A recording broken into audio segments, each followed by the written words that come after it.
the person with the most certainty wins. And, your team is buying into your certainty. It's like who's, pointing in the right direction. It's like, oh, this is what we're doing. Okay, this is what we're doing. Oh, you always do this? Oh, okay, we always do this. It's like you're setting, and then it builds their confidence in executing it as well. But if I start out wishy-washy and I'm like, oh, maybe, they're going to mimic and they're going to mirror me.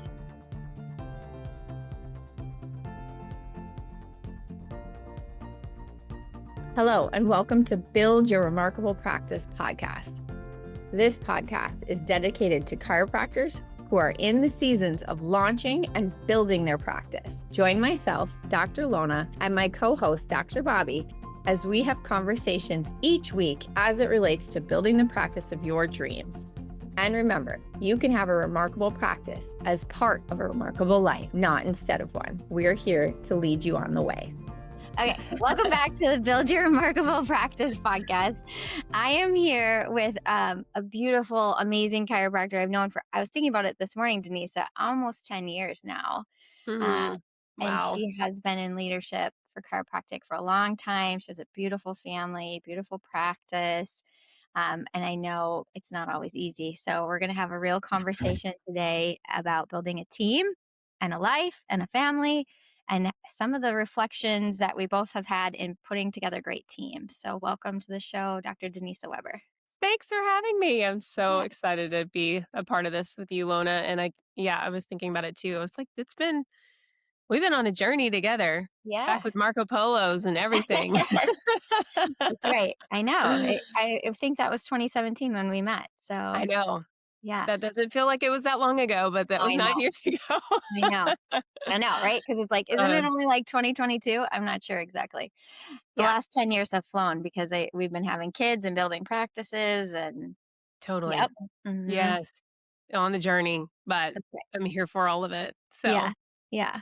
Let's go. Okay. So you have an amazing practice in Dallas. And when you reflect back, one of the things that I kind of pitched you is just like, when you think about building this team and building this practice, not on just yourself anymore, like really trying to create an amazing team that carries this forward with you. Like, what are some of the biggest ahas or shifts you've had to make, maybe first in your mind, and then walk it out in building infrastructure with your mission and your team? Absolutely. It always starts with in your mind. And I would say that was probably the biggest hiccup that kept me from creating it, was what I was battling inside my mind. And so I think, half of it was, am I the leader to attract the right people on the team? Am I stepping into the version of the person? Like if I'm being honest with myself and I look at the kind of people that I want to be on my team, do I have the attractability to not only attract them, but to keep them? And do I have a standard that's high enough to be like, do they even have anything once they walk in the doors? Or is it just like, here, can you just do this? Can you, and, and sometimes like when you're in it, it's enough to do patient care and hold the standard with like, clinical, like in your clinical, arena, but then create infrastructure and kind of like care plans around team. You got to build the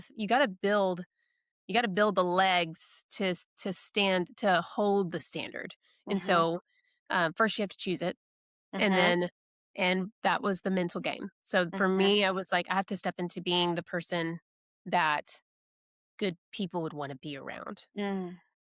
So and good. Yeah. And if I reflect back, there were times that, and I've talked about this even on my podcast, there were times that I, completely failed at that. And learned along the way. Like there's just learning moments, and then and you keep being, or I feel like God continues to put the thing on your plate that you keep avoiding. And it's like, you're like, it's like the only way is through, baby. The only way is through. The only way is through. Right, like you're having contractions each time. You just haven't pushed the kid out. You got to push the kid out. Yeah, totally. So it's like, what are we going to do? What are we going to do?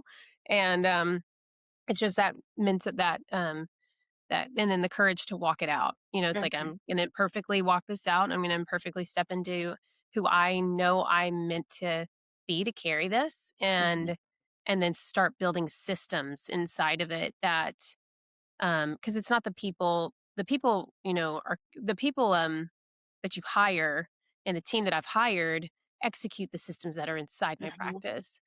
Um, so the systems hold the standard, but the Uh-huh. people do hold the standard, but alongside the systems. Uh-huh.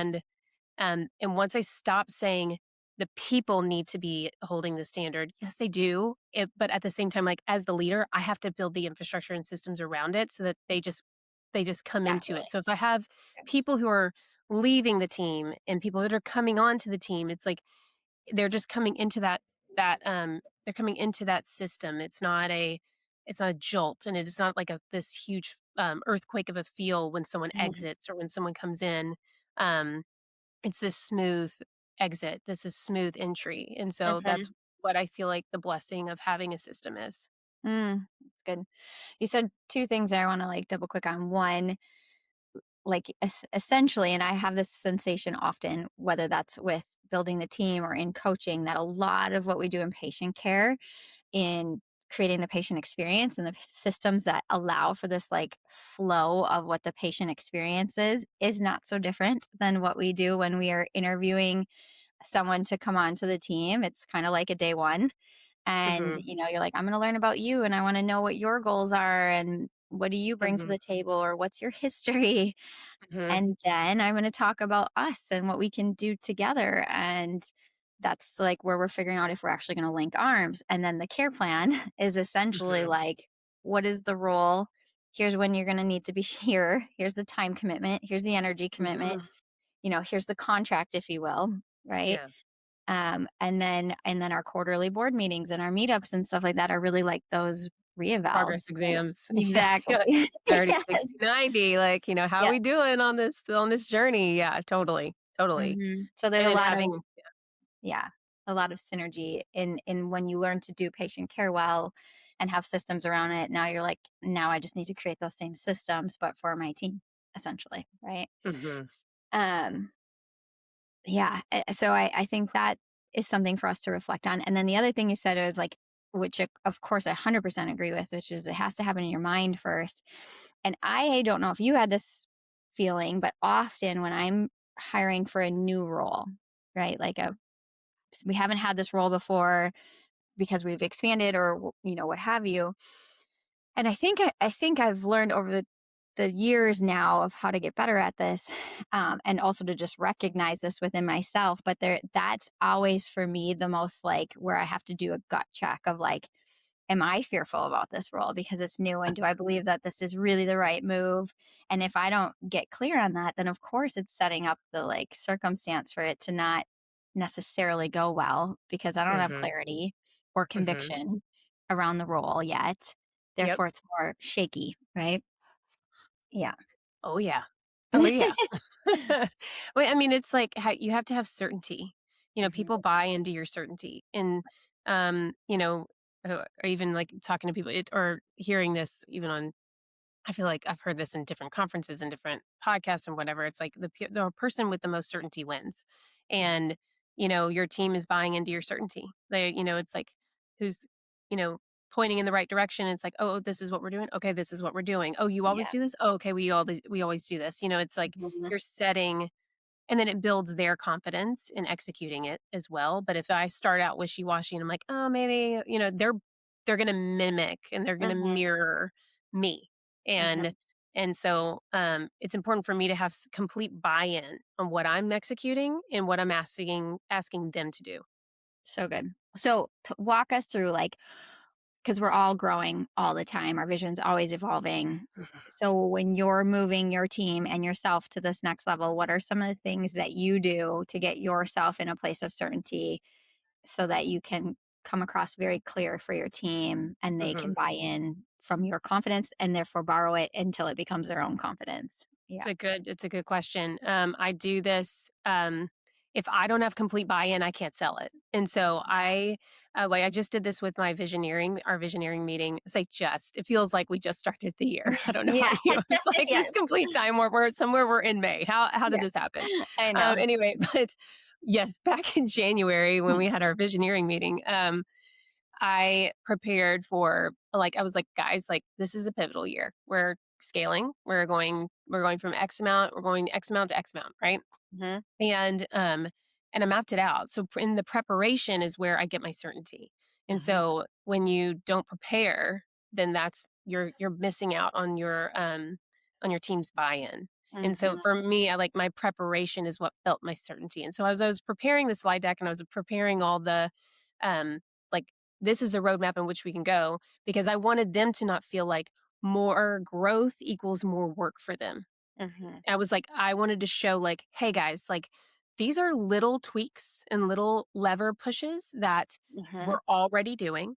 Mhm. And if we press these buttons, these three buttons, this is the exponential growth that can happen from I'm like, and I'm just setting the goal almost minimally. Mhm. And so in order for me to show them what's possible, like I wrote it all out. Like I had Mhm. it all. I was like, this is where we're at.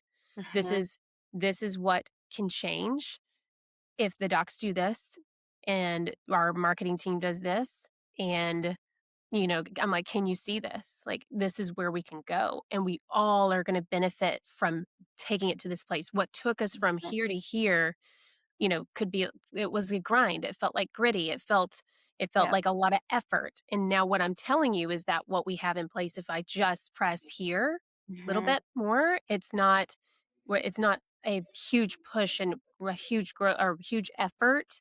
And so that way they could feel like, oh, we can win, but we don't have to like, you Right. It's know, not gonna be twice as hard. Yeah. right. Right. It's like in order to 2x, we're not Mhm. having to put it 2x effort.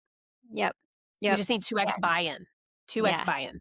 And I think that what you just kind of demonstrated for us there is a lot of times like there is this part of like left and right brain action that has to happen where there's like what is the bigger goal? And then for me at least generally that's followed up by like doing the math, having the numbers, um making sure I fully understand how it's possible and to your point like maybe it's actually easier than I thought it was going to be if we dial in because we actually know where our practice needs either the most attention or has the greatest potential if we fix a couple of things, Mhm. which is why, knowing your numbers is really critical and understanding what they mean. Mhm. Mhm. Um, and then knowing that, sometimes I forget how long it took me to understand what numbers go with what elements of the practice and Mhm. put it together to really be able to say like this is a lever and as we improve this by 1 or 2% down the road you convert a few more new patients into care or your conversion into wellness gets a little bit better. What does that do to the capacity that Mhm. as long as we have the right amount of space and hands on deck and energy behind it is possible, right? That Yeah. I need to make sure that my team's left brain comes online in those meetings as well, right? Because that's Yeah. where the buy-in is like, oh, this is possible. Like we actually Yeah. can do this, right? Yeah, and there's nothing like if you have an energetic block at the front, that's not Mhm. good. It's not good if you have a team that's like, I don't wanna but I don't Mhm. like, and having I was like, if I have that, you're out. Like you're out. Mhm. Like if you're blocking growth, you're out, and we all gotta buy in on we got to be rowing towards the same direction. Right. But to your point, when you talk about like knowing your numbers, I used to, in the very beginning, I didn't want to know. Like I just wanted to serve, Mhm. and until I found out that I was paying a nanny to watch my kids, and it was actually costing me more to do that than it was to serve Mhm. people. Mm. And so sometimes it takes something like that to slap you in the face. For you to now I love an objective measure like I will be in the data in 2 seconds but because it tells me a story because Mhm. it the more if I can see the overarching arching storyline then I'm able to make tweaks and I'm able Right. to distill down and go like what is the best decision moving forward in the next step and what's the next right step for the practice for our people and so, like for me, like I know in chiropractic, a lot of people can get stuck in the PVs. Like they're all about the patient visits. Like I Mhm. love me an OVA. Mhm. I do not. I told the team, I'm like, I don't care. I don't care. Like yes, I care about care plan compliance percentages because that means results and reputation, and I care Mhm. about OVA. I care that our profit margins are good. And because if profit margins aren't good, I can't pay you. And Right. so and we can't invest in the next person that needs to be on this team in order for us to do better. Yep. Um, and those are my two, like, I want to make sure that patients are getting results, and I want to make sure that we are profitable. Mhm. And that took some time. Mhm. Right. Right. Because again, we go to school and we learn the doctoring, which is an amazing element of getting the opportunity to build a team that's bigger than yourself. Is that Mhm. clearly there was a season where it was built on you. Mhm. And yet that's usually where then we like hit the ceiling of like, I've got to learn an entirely new skill set to look at my actual business because I'm actually in business, but I maybe Mhm. didn't fully realize it was more than just great patient care, right? Yeah. Yeah. Mhm. It starts there. I mean, it always Mhm. starts there, and then you gotta take that information and, yeah, you have to see it, you Mhm. have to see it, and I always like, now we have it rhythmic where prices, I mean, our fees raise every 18 months, and it's scheduled, Mhm. it's not contingent on where the practice is, it is literally like inflation happens, everything's Mhm. gonna escalate. Our prices will increase what I pay for, rent or for mortgage or Mhm. for everything's going to go up. Everyone Mhm. understands that. So it's going to go up every Right. 18. And so now it's scheduled. It's not like I go years without doing and then having a, oh my gosh, and then where you're raising it substantially because I've been there, Right. been there. That's uncomfortable. But like Mhm. having it scheduled is just makes it unemotional. Mhm. Um, and that way you're having to do it in increments and you're not doing these huge raises. Yep. So that's been a good, nice little healthy thing for me. Mhm. Oh, for sure. Okay, so if you were talking to younger Denisa, like about building this beautiful practice you have now, where you have, this new vision, like, is there any words for the younger chiropractors who are like, well, I'm starting to do this thing and I'm starting to get my numbers in place. Like, what would you tell her or tell them? Mhm. Um, hmm, it's a good question. I think what I would tell myself and what I would tell others might be different. Like, I think Mm, for myself, looking back at it, be like, who cares where you are at in whatever container you're in? I mhm, don't like stop caring.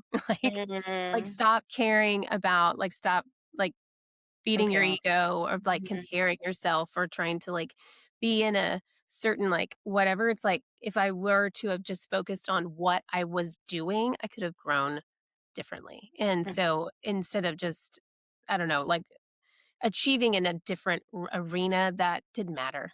mhm, Um, mhm, and so I think that stole some growth from what I was doing. So mhm. anyway, so that's where I would speak to former Denise and be like, Mhm. who Focus. cares? Yeah. Focus. And then, and then for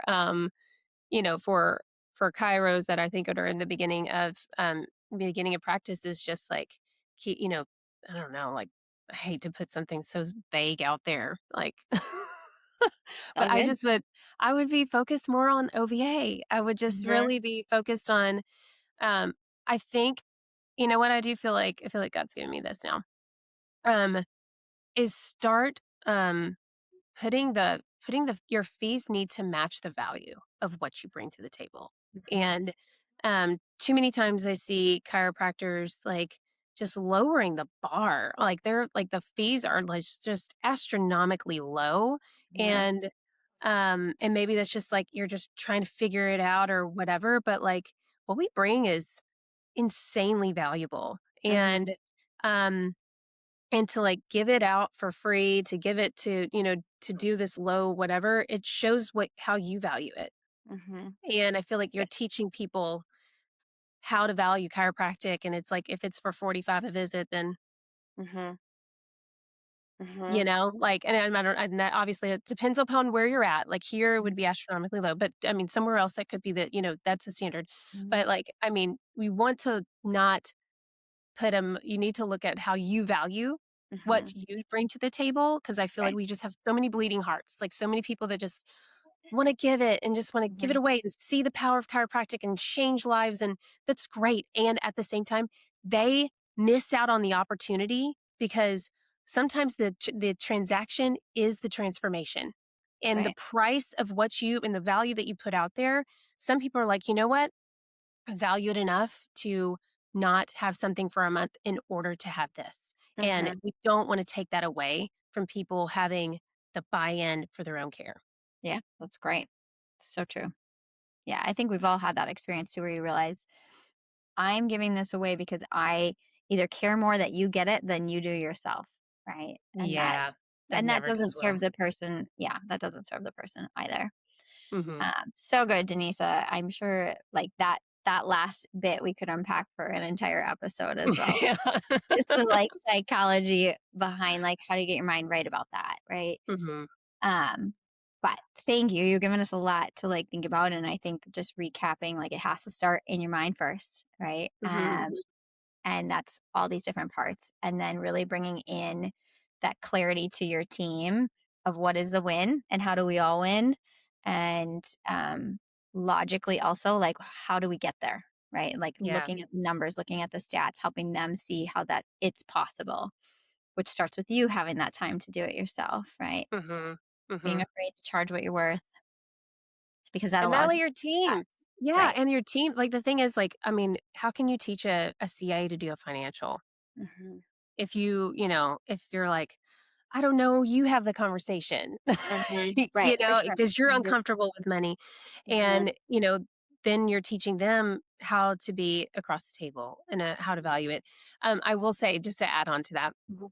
you know, I go to the orthodontist and, like, I take my kids or whatever, and, of course, in the beginning, they give you the bill, and Mhm. the girl across the table she's just an em she's an I'm gonna say just, she's an employee of the orthodontist office, right?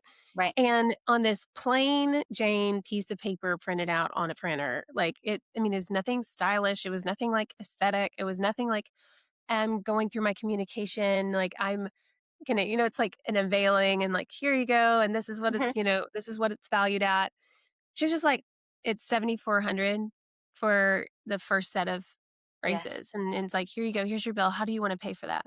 And Right. I'm like, "Can I record you right quick?" Like, Yeah. I want my I'm like, she's not thinking, "I can't afford that, so Right. I feel uncomfortable giving you this bill at the Right. orthodontist office." Like, Right. she ain't changed, like, she didn't care, but Yeah. for whatever reason, we have this in chiropractic Yeah. offices where they're like, "Well, if I can't afford," it's like, "No, no, no, no, no." Yeah. Like, "This is what we're doing. This is what it costs to give that care." Like, this is they can just give them the data. Like, "This is what it Mhm. costs to have this." Where does that disconnect? Where in this office, we have somebody who I know can't I don't know, you know what I mean? Like, Yeah. but it's Yeah, no, just that's a so interesting. right. I always say this like in our trainings, like if you've had an experience where you've gone out and done dentistry, massage, whatever it is, and you had a good experience, you had a bad experience. Like these are great lessons for all of us to just like chew through together of like what did you like? What Yeah. didn't you like? What did you notice? Right? Because we get so in it sometimes we forget to look outside. So Yes, yes. um Yeah, anyways, totally. Denise, we gotta wrap it up. Okay, I could all talk to good. you forever. Thank you so much for sharing with us today, and I'll hopefully see you soon. All right, sounds good. Bye, All right. Lona. Bye, hon. Hey everyone, please listen in for this next bonus interview of one of our remarkable success partners. They all help us help more people find the benefits of chiropractic. So listen on. Welcome, everybody, to the CEO portion of the podcast where we get to have a luminary from the chiropractic profession on.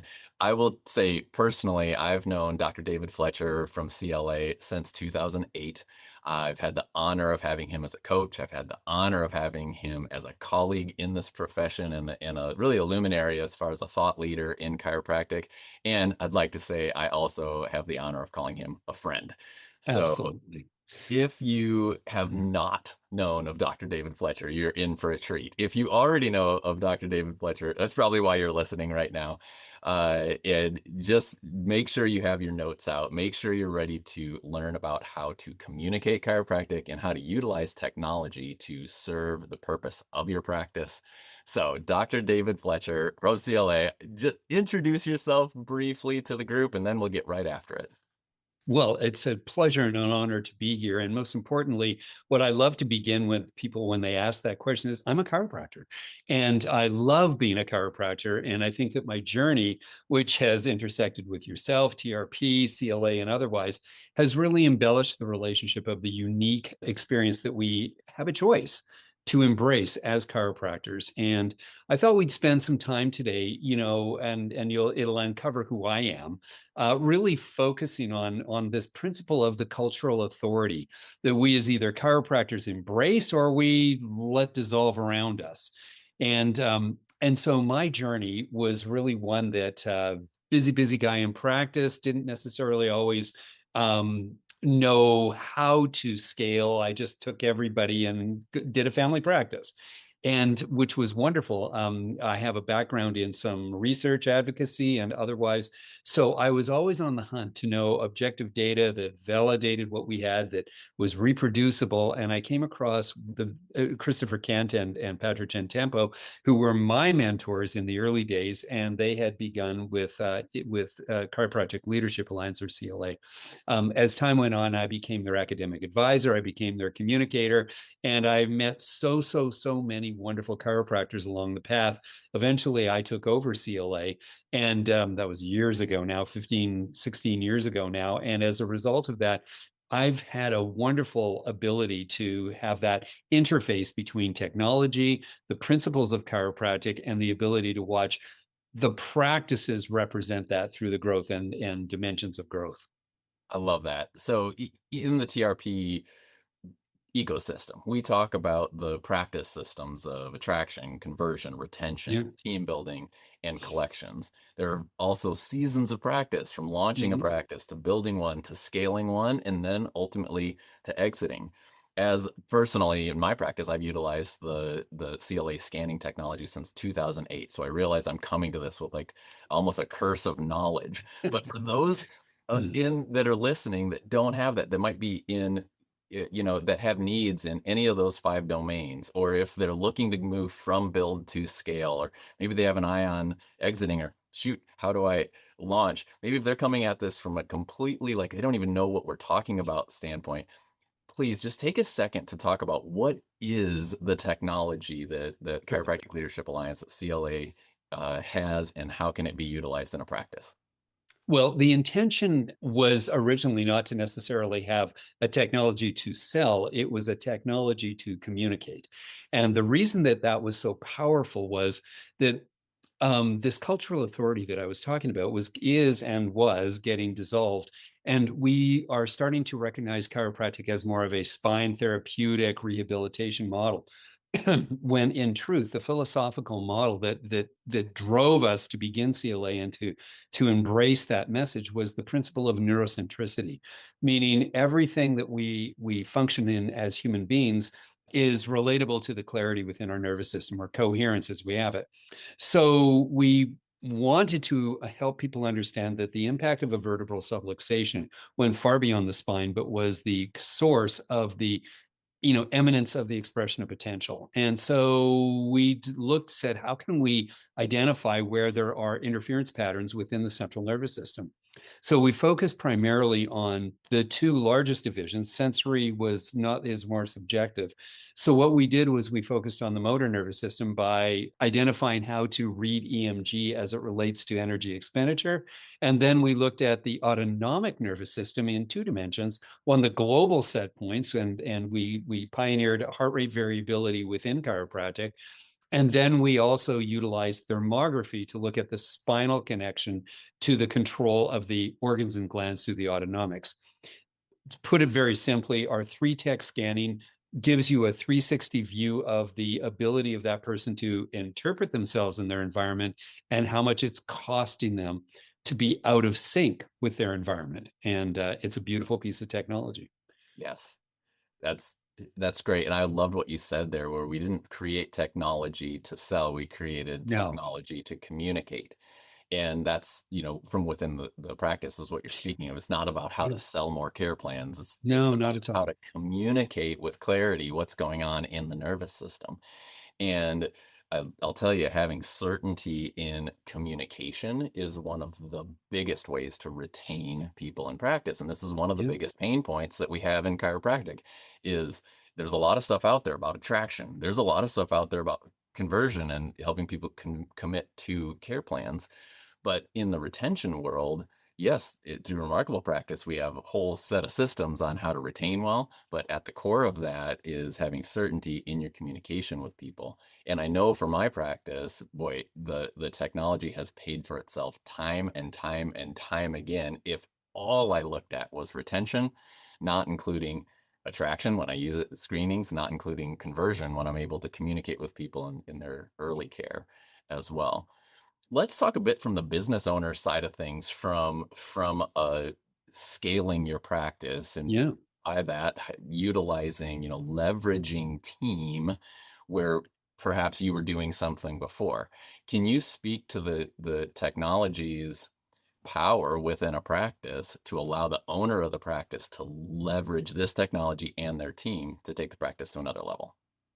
Absolutely. I think I got kind of quoted and famously sort of conceptually brought forward around this kind of conversation that says you get paid to the level at which you communicate and deliver with certainty.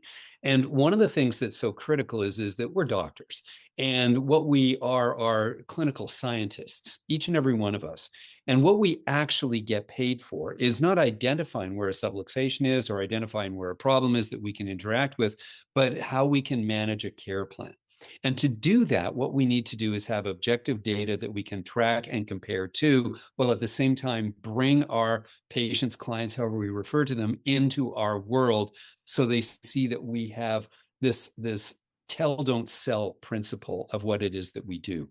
And one of the most important aspects of that is that objective data gives us the certainty. That's what we're going to get paid for, but it acts as an invitational platform so that people realize that you are delivering what you say you can deliver, and at the same time they are embracing it so that they are deciding how they're going to let that impact their lives and change their lives around that. And that's always why we wanted to get into this whole model of interfacing easy to use technologies. Now, from a CEO perspective, it has to be efficient, it has to deliver the team relationship and otherwise. We have scaled this down so that it's wireless technologies. Yes, there's 3 different techs that we apply in one examination, but the examination takes anywhere from 5 to 7 minutes in totality. So there's no blocks. It's staff driven, meaning that the staff are trained and they can deliver repeatable exams, reproducible exams. So the doctor has the confidence clinically, has the certainty in communication, and has now what we refer to as a neuroplastic care planning juggernaut that's sitting in there. So if anybody challenges them, whether it's on an academic level or on an insurance-based level or otherwise, there is a foundation now. And when we go to do volume-based practice, it's not even so much that that's what we want to do, it's that we have to do it. There's such an attraction to showing people what it is that matters, that when it comes to attraction, and you mentioned it, whether you take it into a screening environment or most importantly, as you engage the 4 generations of every family within, with whoever's starting, this becomes the centerpiece of your practice. So attraction, conversion, the retention is based upon care plans, which is exam to exam to exam. And when you base it on that, the average therapeutic based PVA, if you will, is somewhere around 12 to 14. We look at our PVAs and we're in the 60s and 70s in our client base. And people just need to do the math on that. There's no hand holding. It's just, you need this and here's what we're going to deliver. And so it makes the practice very fast, very efficient, very easy. Yes. I love that. And as your average there, that probably means that the practices that have really learned how to leverage your technology along with systems end up far north of the 60 or 70 even. Triple digits is pretty common. Yes. Just in terms of the embracing of it, we have 16,000 of these installations, in 26 different countries right now. The chiropractic profession has embraced this principle of a neurocentric approach to chiropractic. Listen, not everybody over the years has continued to evolve with it, but we know, watching the data sets come through, that we're looking at millions and millions of scans being delivered through our servers each and every year.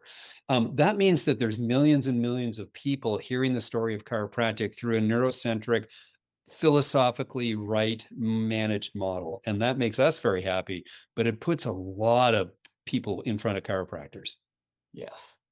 I love that. So what I'm hearing as a user of CLA is, man, I'm glad I got in on this early, right? What I might be what I might be hearing if I'm listening to the reverberations of the CEOs listening to this, the decision makers listening to this is, oh man, I'm glad we've been in this a short term, or maybe, holy cow, like I'm actually looking for more certainty in my communication. I'm looking for ways to utilize my team to help me leverage my time and my ability to serve people. And if I could have ways that help in attraction, in conversion, in retention, and in collections, like I should be all in on this, right? Yeah. And certainly, as an advocate of CLA and the technology, I'd say absolutely. Yeah, I think what you've said there is the ROI is obvious. If you're a practice that's hanging out in the, teens, maybe the 20s with your PVA, just imagine, just do the math on your collection visit average on what it would mean for a case to take that to 60, 70.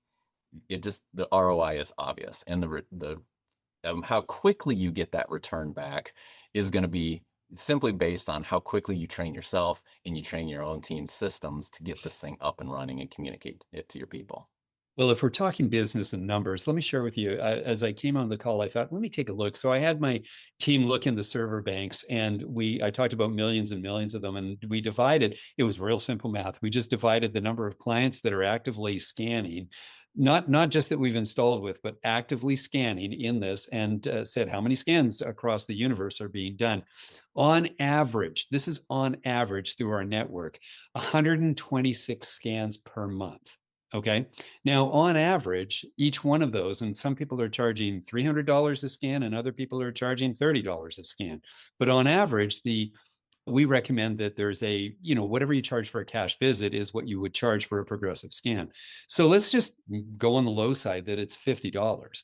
The realities is that this is generating, in exams alone, not retention or not attraction or otherwise, it's delivering $6,600 each month in just exam fees associated with recurring examinations. On average, we have people that are doing 400 and 500 scans on a monthly basis. We have lots of those people. So just imagine the decision that they were making and putting those numbers in play every month in their practice just from exams. Yes, absolutely. The math is easy, and the impact is huge. Right? The impact of communicating chiropractic in a way that people understand it better, they can go tell others about it better. It's why the technology was created, right? For communication.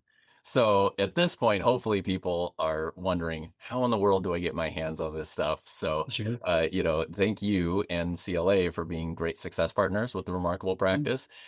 Give the listeners a sense of how do they get in touch with you? How do they learn more? How do they get in contact with you? Which is a wonderful way. So the website, which has won, I don't know how many awards, because it does a lot of really cool journeys that you can go on through it, is insightcla.com. And you will, I'm sure, put this on, the notes, etc., and whatever else. But in there, we also realize that, and I said it before, is that we're clinical specialists, each and every one of us. And so there is an entire library of downloadable ebooks. Obviously, the website itself profiles the technology, does case studies, and does a lot of interviews, if you will, with users that are in there. So testimonials and otherwise, get a feel for the people that use our technology. More importantly, go and download some of these fantastic ebooks that we've been able to present over the years. Dig in, and here's one of the most exciting things. Honestly, we don't refer to them as salespeople or representatives. They're inside advisors. Our skilled team really is somebody who's going to handhold you. And I used the term invitational before. We really focus on inviting people to see a critical shift, which we refer to as conversion. But it's this critical shift, not away from or dismissing where you are, but a shift towards this efficiency so that you can scale, so that you might find an exit that's faster than you thought it was. Chris, you talked about the seasons that we're in. We're all in them. At some point, it doesn't go on forever, meaning you practice. You got to make some decisions. Maximize your opportunities now so that when it comes time to scale and when it comes time to exit, you've made the right decisions at the front end of this career. Yes. Excellent. Well, yes, be sure to check out the show notes. Those of you listening, be sure to check out insightcla.com for that information. And some of that's available even to people who don't yet use the technology. So absolutely. Check all that out. And of course, come to our immersions where oftentimes you'll always see somebody from the CLA team, if not Dr. David Fletcher himself, there with us at the immersions.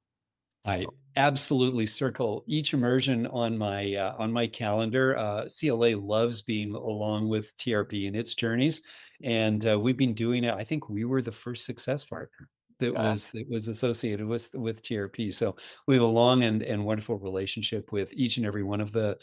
Why? Because we value the same things, and that's what makes friendships, but collaboration so perfect. That's great. Well, on behalf of the Remarkable Practice, Dr. David, thank you so much for all you've done for the profession. Thank you for being here, continuing to serve the profession in this manner. And I look forward to seeing you at our next immersion. Can't wait. Thanks again. You bet. Thanks for listening to this episode of Build Your Remarkable Practice podcast. Remember, what the world needs now is chiropractic, and what chiropractic needs now is more successful chiropractors. If you like the podcast, please subscribe, share with your friends, and leave us a review. And if you'd like to connect with us personally, please click the links in the show notes to schedule a call.